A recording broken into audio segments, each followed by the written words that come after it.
First of all ரொம்ப நன்றி. ஒரு மலையாள படம் பண்ணியிருக்கோம். அதோட தமிழ் டப் வெர்ஷன் பார்க்க வந்த பத்திரிகை நண்பர்கள், ஊடக நண்பர்கள் எல்லாருக்குமே ரொம்ப ரொம்ப நன்றி. இன்னும் சவுண்ட் ஆனேன், எனக்கு என்ன பேசுறதுன்னு தெரில. இல்லை, நான் இன்றைக்கி ஆக்சுவலாக ஒரு சோஷியல் மீடியாவில் வந்து ஒரு வீடியோ போட்டிருந்தேன். இந்த மாதிரி என்றைக்குமே நான் வந்து கீழே விழுந்து ரொம்ப ஒரு அப்செட்டாக இருக்கிற டைம்லலாம் வந்து தனிப்பட்ட நபராக வந்து என்னை என்றைக்குமே வந்து எல்லாருமே ரொம்ப ரொம்ப சப்போர்ட் பண்ணியிருக்கீங்க. ஸோ அதே அந்த சப்போர்ட் அண்ட் அந்த லவ் மட்டும்தான் வந்து எனக்கு திருப்பி ஒரு எனர்ஜி கொடுத்து என்னை திருப்பி எந்திரிச்சு ஓட வச்சுருக்கு. ஸோ அந்த மாதிரி வந்து இன்றைக்கி பல்ட்டி. ஸோ எல்லாருமே என்றைக்குமே பர்சனலாக இவங்க எல்லாருமே எனக்கு ரொம்ப பழக்கம். எல்லாரோட ப்ரேயர்ஸில் என்றைக்குமே நான் இருக்கேங்கிறத நான் நம்புகிறேன். சாந்தனுக்கு எப்படியா ஒரு நல்ல படம் ஒன்று அமையணும் அப்படின்னு நீங்கள் எல்லாருமே என்றைக்குமே ரொம்ப ஆத்மாத்மா நினச்சிருக்கீங்க. ஸோ இன்றைக்கும் அதே மாதிரி நீங்கள் நினைப்பீங்கன்னு நான் நம்புகிறேன். என்றைக்குமே உங்களோட ப்ரேயர்ஸில் நான் இருக்கணும்னு நான் கேட்டுக்கிறேன். பல்ட்டி எங்களோட மலையாள படம். இது வந்து என்னோடய என்டையர் டீம் சார்பாக இங்கே நான் வந்து ஒரு நன்றி தெரிவிச்சுக்கிறேன். எல்லாருக்குமே தெரியும் இப்போ யார் காஸ்ட்டு டெக்னீஷியன்ஸ் எப்படின்னு. நீங்கள் எதாவது கேள்விகள் கேட்டால் அதுக்கு நான் பதில் சொல்லுவேன். என்னோடய டீம் சார்பாக நான் பதில் சொல்லுவேன்.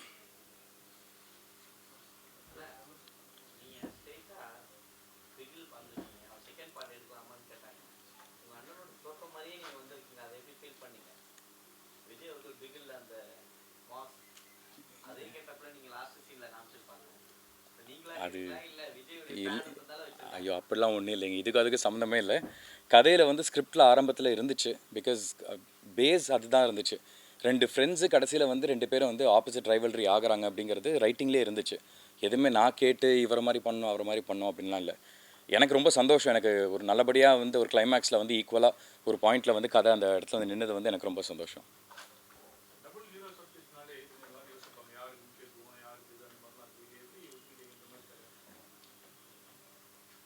தெரிலைங்க. மேபி அந்த மார்க்கெட்டில் இருக்கிறவங்க மேபி அப்படி நினைக்கலாம், அது எனக்கு தெரியல. பட் எனக்கு வந்து கண்டென்ட் ரொம்ப முக்கியம்னு பட்டுச்சு. ஏன்னா இன்றைக்கி நல்ல கண்டென்ட்டில் ஒரு வாய்ப்பு கிடைக்கணும் தான் என்ன மாதிரி நிறைய பேர் ஓடிட்டுருக்காங்க. ஸோ ரைட்டிங்கில் வந்து எல்லாமே இருந்துச்சு.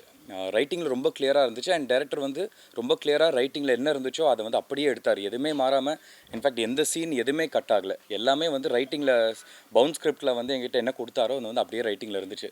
ஸோ அதனால் அந்த பயம் எதுவுமே இல்லை. ரெண்டாவது நல்ல ஸ்கிரிப்டில் ஒரு வாய்ப்பு கிடச்சிருக்கு, அதை நம்ம மிஸ் பண்ணக்கூடாது அப்படிங்கிறதுக்காக தான் நான் அந்த ப்ரெஸ் மீட்டில் சொன்ன மாதிரி கூட மலையாளம் தெரியுமான்னு கேட்டப்போ கூட நான் வந்து தெரியும்னு ஒரு போய் சொல்லிட்டேன் நான்.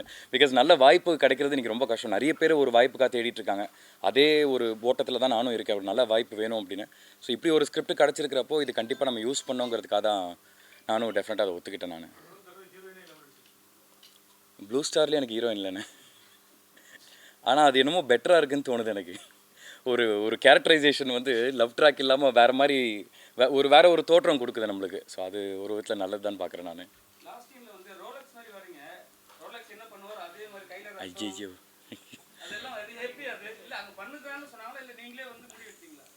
இல்லை, எது முடி வெட்டினதா? முடிவெடுத்ததா? இல்லைங்க. அது ஆரம்பத்துலேருந்து ஒரு விஷயம் பேசணும். என்னென்னா வந்து கிளைமேக்ஸில் வந்து அந்த ஒரு வருஷம் இவன் ஜெயிலுக்குள்ளே போயிட்டு வெளில வந்ததுக்கப்புறம் அவனோட தோற்றம் எல்லாமே மாறி இருக்கணும் அப்படின்னு. ஸோ அதுக்காக வந்து கடைசியாக வெயிட் பண்ணி எல்லா ஷூட்லாம் முடிஞ்சதுக்கப்புறம் உட்காந்து கேரவனில் உட்காந்து முடியெல்லாம் வெட்டி ஒரு 5 நாள் கேப் இருந்துச்சு எனக்கு. அந்த 5 நாள் ஒரு பியர்ட் க்ரோத்னா ஆக்சுவலாக இன்னும் நல்ல பியர்ட் க்ரோத் எதிர்பார்த்தோம். பட் ஷூட்டிங் ஷெடியூல்ஸ் நம்ம என்றைக்குமே பிளான் பண்ண மாதிரி நடக்காது. ஸோ அதனால் பியர்டில் ரொம்ப டிஃப்ரென்ஸ் கொண்டு வர முடியல. முடியை மட்டும் வெட்டி அந்த ஒரு சேஞ்ச் ஓவர் கொண்டு வந்தோம்.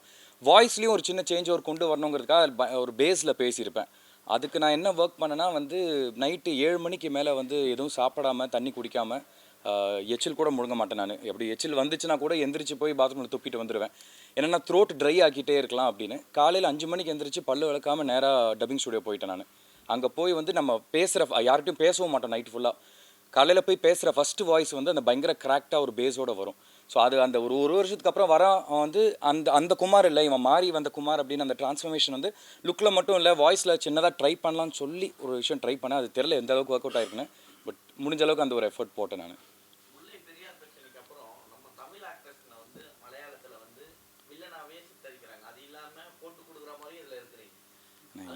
இதுக்கும் முல்லை பெரியாருக்கும் எந்த சம்மந்தமும் இல்லைண்ணா.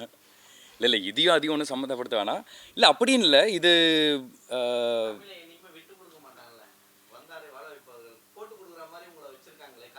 இல்லை, அது போட்டு கொடுக்குற மாதிரி வந்து ஒரு பெர்ஸ்பெக்டிவ் தான் இருக்குமே தவிர வந்து கதைப்படி உங்களுக்கு புரிஞ்சிருக்கோம். அது வந்து அவன் போட்டு எங்கேயுமே கொடுக்கல. பட் அந்த ஒரு ஒரு ஃப்ரெண்ட்ஷிப்புக்குள்ளே வந்து ஒருத்தர் சொல்லும் போது ஒரு பெர்ஸ்பெக்டிவ் ஒன்று மாறும்ல, அந்த கன்ஃபியூஷன் மட்டும் தான் வருமே தவிர எங்கேயுமே அந்த குமார் கதாபாத்திரம் வந்து நெகட்டிவாக மாற மாட்டான். கிளைமேக்ஸில் கூட இது ஒரு லீடு ஒன்று கொடுத்துருக்கோம். இது வந்து செகண்ட் பார்ட்டாக நாளைக்கு இந்த படம் பெரிய வெற்றி அடைஞ்சிருச்சுன்னா செகண்ட் பார்ட்டாக போகும்போது இவன் நெகட்டிவ் ஷேடாகவே இருப்பானா இல்லை ஒரு பாசிட்டிவாக மாறுவானாங்கிறது அது அடுத்த ஸ்கிரிப்டில் தான் இருக்குது. ஸோ நெகட்டிவாக ஆக்கணுங்கிறது என்னங்க அதை மெயின்டைன் பண்ணோன்னா வேறு வழியில் எவ்ரிடே டப்பிங்கில் நான் அதை கொண்டு வந்து தான் ஆகணும். அது அது அதை எதிர்பார்த்து நம்ம எதுவுமே பண்ணல. பட் அந்த கிளைமேக்ஸில் ஒரு ஃபைனல் அந்த ஃபினிஷிங் டச் வந்து ஒரு டிரான்ஸ்ஃபர்மேஷன் கொடுக்கலாமேங்கிறதுக்காக எடுத்த ஒரு சின்ன எஃபர்ட் தான் அது. ரொம்ப தேங்க்ஸ். இல்லைங்க, எனக்கும் அது ஒரு படம் நேரம் பிரேமம் எல்லாமே பார்த்துருக்கோம். எனக்கும் ரொம்ப ஒரு ஃபஸ்ட்டு நான் கதை கேட்டு இப்படிப்பட்ட ஒரு ஸ்டார் காஸ்ட் இருக்குது, இப்படிப்பட்ட ஒரு க்ரூ இருக்குங்கிறப்போ எனக்கு ரொம்ப சந்தோஷப்பட்டேன். தமிழில் எனக்கு செல்வா சாரோட ஒர்க் பண்ண ஒரு வாய்ப்பே கிடைக்கல. பட் அங்கே போய் ஒரு செல்வா சாரோ ஒரு அல்ஃபோன்ஸ் புத்திரன் சார் இந்த மாதிரி ஆட்களோட ஒர்க் பண்ணுவோம், அது ரொம்ப சந்தோஷமாக இருந்துச்சு. செம்ம ஜாலியான பர்சன் அவர். ஸ்பாட்டில் பயங்கர செல்வா சாரும் சரி அல்ஃபோன்ஸ் சாரும் சரி 2 பேருமே பயங்கர ஃப்ரெண்ட்லியாக தான் பழகுவாங்க. படம் இன்ஃபேக்ட் அந்த இன்டர்வல் ஃபைட்லலாம் வந்து அல்ஃபோன்ஸ் புத்திரன் சார் பர்சனலாக என்கிட்ட சொன்னது, இந்த சைடு இந்த ஃபேஸ் ஆஃப் சாந்தனு நான் பார்த்ததே இல்லை, ஆக்ஷன்லாம் வந்து இவ்வளோ ஃப்ளெக்சிபிளாக இவ்வளோ நல்லா பண்ணுறீங்க, நீங்கள் ஏன் ஒரு ஆக்ஷன் படம் பண்ணக்கூடாது அப்படின்னாரு. அவர்கிட்டே ஒரு பிட்டு போட்டுக்கிட்டேன், சார் ஏதாவது நல்ல கதை இருந்தால் சொல்லுங்கள் சார் அப்படின்னு. அந்த மாதிரி ஸோ எல்லாருமே ரொம்ப பர்சனலாக ரொம்ப ஃப்ரெண்ட்லியாக ஒரு ஃபேமிலி மாதிரி தான் பழகினாங்க.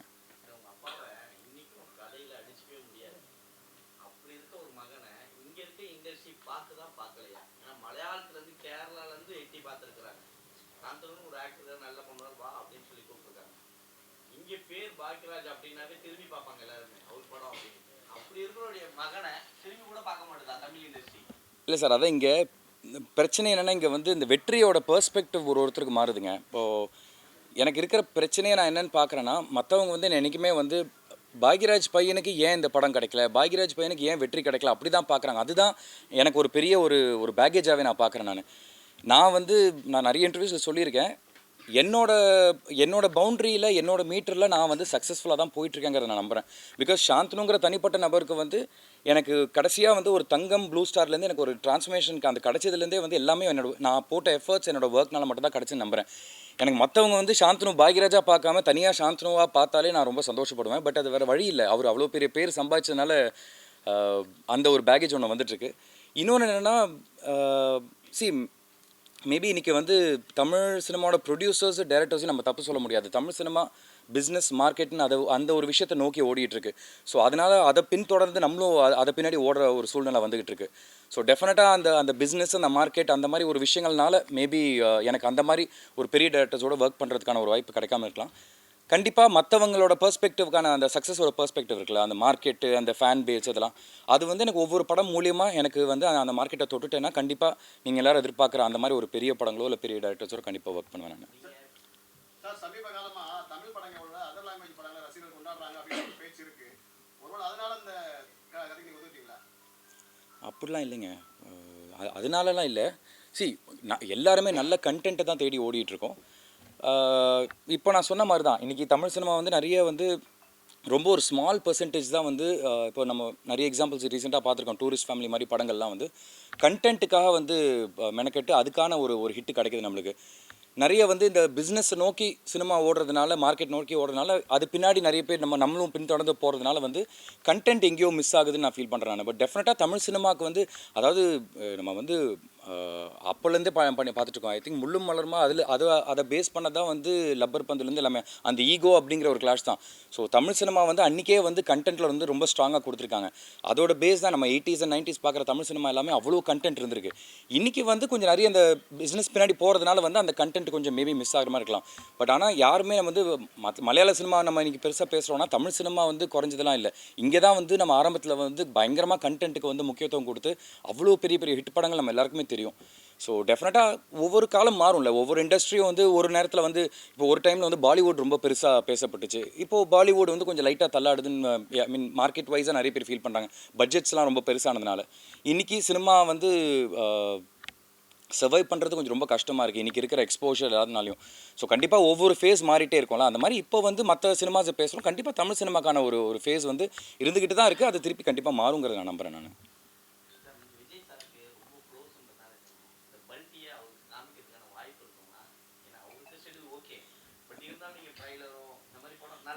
ஆமாம், இல்லை நான் என்னோடய கிளிம்ஸு இப்போ ட்ரெய்லர்லாம் அதெல்லாம் அமிச்சேன், அதெல்லாம் ரொம்ப பாராட்டினார். அப்புறம் ப்ளூ ஸ்டாருக்கு எனக்கு வந்து சிறந்த நடிகருக்கான விருது கனடா ஃபிலிம் ஃபெஸ்டிவல் கொடுத்தாங்க.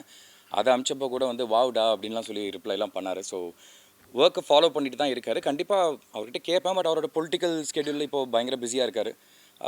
படம் பார்க்கறதுக்கான ஒரு வாய்ப்பு கிடைச்சா கண்டிப்பாக பார்ப்பாரு. அண்ட் எனக்கும் அது ரொம்ப சந்தோஷமாக இருக்கும். ஐயா முதல்ல சினிமாவில் ஜெயிச்சிடுறேன் ஐயா, அதுக்கப்புறம் அடுத்தடுத்தெல்லாம் பார்க்கலாம். உங்க ஃபிலிமோகிராஃபில இதுல உங்களுக்கு ஃபைட் நல்லா நிறைய வெயிட்டேஜ் கொடுத்த மாதிரி இருக்கு. இது வரைக்கும் பண்ண படத்துல அது எக்ஸ்பீரியன்ஸ் சொல்லுங்க. ஆமாங்க, ஃபஸ்ட்டு பல்ட்டி வந்து நம்ம ஆரம்பிக்கிறப்போ வந்து ரொம்ப இம்பார்ட்டன்ஸ் கொடுக்க வேண்டிய 2 விஷயம். ஒன்று வந்து கபடியும், இன்னொன்று ஃபைட்டுன்னு சொல்லி சொன்னாங்க.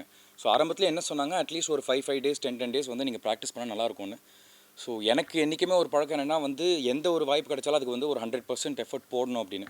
ஸோ அதனால் நான் வந்து அக்டோபரில் வந்து அந்த ஆன்லைன் டியூஷன் ஆரம்பித்தேன்.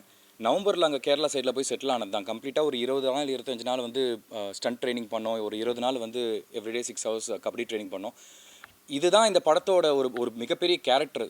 ஆக்ஷன் சீக்வன்சஸும் கபடிங்கிறப்போ வந்து அதுக்கான ஒரு நம்ம ஃபுல் எஃபர்ட் போட்டால் தான், அதுக்கான ஒரு உழைப்பு போட்டால் மட்டும் தான் அது நாளைக்கு ஸ்க்ரீனில் தெரியும். இன்றைக்கி எல்லாருமே ஆக்ஷன் பார்த்துட்டு எல்லோரும் நல்லா இருக்குன்னு சொல்கிறாங்கன்னா அதுக்கு பின்னாடி எல்லாரோட உழைப்பும் இருக்குது. எங்களுக்கு சொல்லிக் கொடுத்த அந்த ஸ்ராவன் அப்படிங்கிற அந்த ஃபைட் மாஸ்டர், ரமேஷ் அப்படிங்கிற கபடி கோச், இவங்க எல்லாருமே ப்ளஸ் அவங்களோட டீம் எல்லாருமே சேர்ந்து வந்து எங்களுக்கு சொல்லிக் கொடுத்து எங்கள் அந்த போட்ட ஒரு உழைப்பு தான் வந்து இன்றைக்கி ஸ்க்ரீனில் தெரியுது. ரொம்ப சந்தோஷங்க. நீங்கள் அப்படி உங்களுக்கு அது பிடிச்சிருக்குன்னா எனக்கு ரொம்ப ரொம்ப சந்தோஷமாக இருக்குது. அகைன் சொன்ன மாதிரி வந்து ஓட்டப்பந்தயத்தில் வந்து ஓடுறதுக்கான ஒரு சான்ஸ் கிடைச்சா மட்டும் தான் நம்மளால் ஜெயிக்க முடியுமா இல்லையாங்கிறத நம்ம காட்ட முடியும். இந்த படத்தில் எனக்கு அதுக்கான ஒரு சின்ன ஒரு வாய்ப்பு கிடைச்சிருக்குன்னு நம்புகிறேன். ஸோ அதனால் என்னோட பெஸ்ட் எஃபர்ட்ஸ் நான் போட்டிருக்கேன். படத்துல வந்து ஹீரோ அளவுக்கு உங்களுக்கு போர்ஷன் நல்லா இருந்துச்சு. இது அவங்க கதையிலே அப்படி பண்ணியிருந்தாங்களா இல்லை நானும் ஒரு ஹீரோனால ஏதாவது வடிவமைக்கணும் நீங்க மாற்றி தான் சொன்னீங்களா? இல்லைங்க, சொன்ன மாதிரி ஸ்கிரிப்ட்லேயே வந்து பேசிக்காகவே வந்து அந்த வெயிட்டேஜ் இருந்துச்சு. அண்ட் எனக்கு நல்லா தெரிஞ்சது ஃபர்ஸ்ட் ஹாஃபோட செகண்ட் ஹாஃபில் வந்து இந்த குமாருங்கிற கதாபாத்திரத்தோட கிராஃப் மாறும். ஸோ அதனால் வந்து எங்கே இப்போ எப்படி ஒரு தங்கமில் வந்து கம்ப்ளீட்டாக பிகினிங்லேருந்து எண்டு வரைக்கும் காளிதாஸ் அவருக்கு ஒரு பெரிய ஸ்கோப் இருந்துச்சு. எனக்கு நான் வந்து கம்ப்ளீட்டாக சட்டிலாக ப்ளே பண்ண வேண்டிய ஒரு சூழ்நிலை இருந்துச்சு. பட் கிளைமேக்ஸில் அந்த அப்பா கிட்ட வந்து பேசுகிறப்போ அந்த கதாபாத்திரத்துக்கு ஒரு கிராஃப் ஏறும். ஸோ என்றைக்குமே ஆஸ் அன் ஆக்டராக நான் பிலீவ் பண்ணுறேன், உனக்கான சான்ஸ் வரும்போது மட்டும் அங்கே ஸ்கோர் பண்ண ட்ரை பண்ணணும். ஸோ மற்ற இடத்துல எங்கேயுமே நான் எதுவுமே கேட்டுக்கல. ஸ்கிரிப்டில் ரைட்டிங்கில் ரொம்ப கிளியராக எல்லாமே இருந்துச்சு. ஸோ அதனால் நான் ஒரே ஒரு விஷயம் தான் கேட்டுக்கிட்டேன், நீங்கள் ஸ்கிரிப்டில் என்ன இருக்கோ அதை மட்டும் நீங்கள் எடுப்பேன்னு ப்ராமிஸ் பண்ணுங்கன்னு சொன்னேன். அது டெஃபினட்டாக பண்ணி தருவேன்னு சொன்னார். அதே மாதிரி தான் பண்ணி கொடுத்துருக்காரு எனக்கு. அடுத்த அப்டேட்டு இந்த மஜந்தான்னு ஒரு படம் ஒன்று பண்ணிகிட்ருக்கேன். இக்லூன்னு ஒரு படம் வந்துச்சு, அந்த படத்தோட டைரக்டரோட பண்ணிகிட்ருக்கேன், ஒரு புது ப்ரொடக்ஷன் ஹவுஸோட. அது ஒரு இமோஷனல் லவ் ஸ்டோரி, ஒரு இமோஷனல் ட்ராமாவாக இருக்கும். அப்புறம் ஒரு வெப் சீரிஸ் ஒன்று நடிச்சிட்ருக்கேன். ரீசெண்டாக ஒரு பொருளை கிளப்பி விட்டாங்க, சாந்தனூஸ் நியூ லுக்கா அப்படின்னு, தியாகராஜ பகதூர் அவரோட லுக்கில் இருக்கிற ஒரு ஃபோட்டோ போட்டு. அது நான் இல்லை, பட் அந்த வெப் சீரிஸில் நானும் நஸ்ரியாவும் நடிச்சிட்ருக்கோம். ஸோ அதுக்கான அப்டேட்ஸ் கூடிய சீக்கிரம் வரும். அப்புறம் இன்னொரு மல்டி ஸ்டாரர் ஒன்று பண்ணிகிட்ருக்கேன். டைரக்டர் திரு நான் சிவமணிதன் இந்த சம்மர் இதெல்லாம் பண்ணார். அவரோட டைரெக்ஷனில் ஒரு ஃபன்னான ஒரு ராம்காம் ஃபில்ம் ஒன்று. அது ஒரு மல்டி ஸ்டாரர், ஜெய், நான், வாணி போஜன், வரலட்சுமி சரத்குமார் எல்லாருமே சேர்ந்து நடிக்கிறோம் நாங்கள். ஸோ இதுதான் என்னோட லைன் அப் ஆஃப் ப்ராஜெக்ட்ஸ் இப்போதைக்கு. தேங்க்யூங்க. படம் பிடிச்சிருக்கா எல்லாருக்கும்? சரிங்க, சரி, ரொம்ப நன்றி. ரொம்ப எதுவாக இருந்தாலும் என்னை சப்போர்ட் பண்ணுவீங்க நான் நம்புகிறேன். பட் டெஃபினட்டாக படம் பிடிச்சிருக்குன்னா நல்லபடியாக எங்களுக்கு சப்போர்ட் பண்ணுங்கள். எனக்கு பர்சனலாக இது வந்து ஒரு பெரிய லிஃப்டப்பாக இருக்கும். பிகாஸ் நீங்கள் எல்லாருமே பார்த்துட்ருக்கீங்க என்னோட இத்தனை வருஷம் ஜேர்னி, நான் என்னெல்லாம் கோ த்ரூ பண்ணியிருக்கேங்க நீங்கள் பார்க்குறீங்க. ஸோ அதுக்காக எழுதுங்கன்னு சொல்லலை, பட் உண்மையிலேயே உங்களுக்கு படம் பிடிச்சிருக்குன்னா அதுக்கேற்ற எனக்கு சப்போர்ட் கொடுத்தீங்கன்னா என்னோட கெரியருக்கு எனக்கு இது ஒரு பெரிய ஹெல்ப்பாக இருக்கும். தேங்க்யூங்க. தேங்க்யூ.